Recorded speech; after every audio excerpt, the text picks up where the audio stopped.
24 марта 1921 года вышел декрет председателя Ревкома Абхазии Ефрема Эшба о мелкой торговле и ремесленном производстве. Согласно документу, в Абхазии разрешалась беспрепятственная мелкая розничная торговля и свободное ремесленное кустарное производство. Мелким торговцам и ремесленникам воспрещалось пользоваться наемным рабочим трудом. Покупка товаров и продуктов с целью перепродажи их в одном и том же населенном пункте строго запрещалась. 24 марта 1992 года начался призыв в полк внутренних войск Абхазии, получивший в народе название «Абхазская гвардия». Он был создан в соответствии с постановлением Президиума Верховного Совета Абхазии от 29 декабря 1991 года. После обращения Владислава Ардзенба сотни молодых граждан Абхазии пришли в ряды формируемого полка внутренних войск для защиты Родины. 24 марта 1992 года, несмотря на продолжавшуюся войну в Южной Осетии, Грузию в нарушении всех норм международного права принимают в СБСЕ. 24 марта 1994 года началась боевая операция вооруженных сил Абхазии в Кадорском ущелье. Главной целью наступления было освобождение села Лата. Масштабы развернувшейся операции абхазской армии из двух направлений вынудили грузинские подразделения, бросив боевую технику, почти без боя покинуть Лату.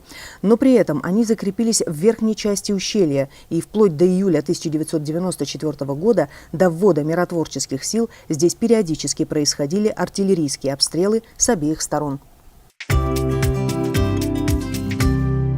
24 марта 1999 года спецпредставитель Госдепа США Дональд Кайзер посетил Абхазию и встретился с президентом Владиславом Ардзенбой. 24 марта 2010 года Адлерский институт приматологии подарил Сухумскому питомнику 50 обезьян 4 видов. По словам директора НИИ ПИТа Зураба Миквабия, известные российские научно-исследовательские институты заинтересованы в тесном сотрудничестве и проведении совместных исследований. 24 марта 2011 года в Сухуми подписан пакет документов о сотрудничестве между Государственным таможенным комитетом Абхазии и Федеральной таможенной службой России. 24 марта 2012 года персональная выставка Геннадия Лакоба открылась в Москве.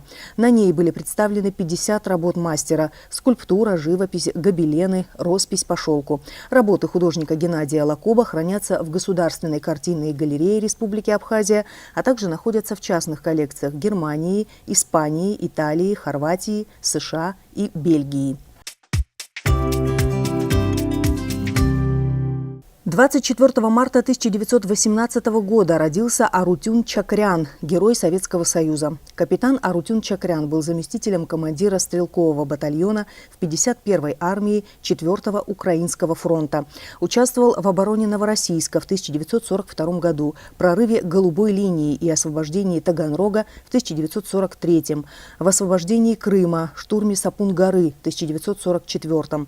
8 мая 1944 года погиб в бою на подступах к Севастополю. 24 марта 1958 года родился Аик Кисян, герой Абхазии. С начала грузино-абхазской войны Кисян находился в рядах абхазского ополчения, принимал участие в боевых операциях в составе Мыркульского батальона. Был механиком танка Т-55 «Тигр», вместе с экипажем которого участвовал в освобождении села Лабра в июльской операции. Экипажем танка Кисян было уничтожено 9 танков, 3 БМП, 1 БТР, 1 КШМ и до 1 батальона вражеской пехоты. Аик Кисян трагически погиб в 2005 году. 24 марта 1959 года родился Беслан Агырба, бизнесмен, меценат, выпускник Московского энергетического института. После аспирантуры работал директором молодежного центра абхазской культуры «Апсны». Президент торговой компании «Мистраль». С 2011 года председатель региональной общественной организации «Московская абхазская диаспора», председатель попечительского совета Общественного фонда развития Амшра. Беслан Агырба – сопродюсер фильма, выпущенного на многих языках мира «Абхазия. Взгляд из Европы». За последние 10 лет в день 24 марта самая высокая температура была зафиксирована в 2014 году. Это 17 градусов. Самая же низкая температура в 2012. Это 4 градуса.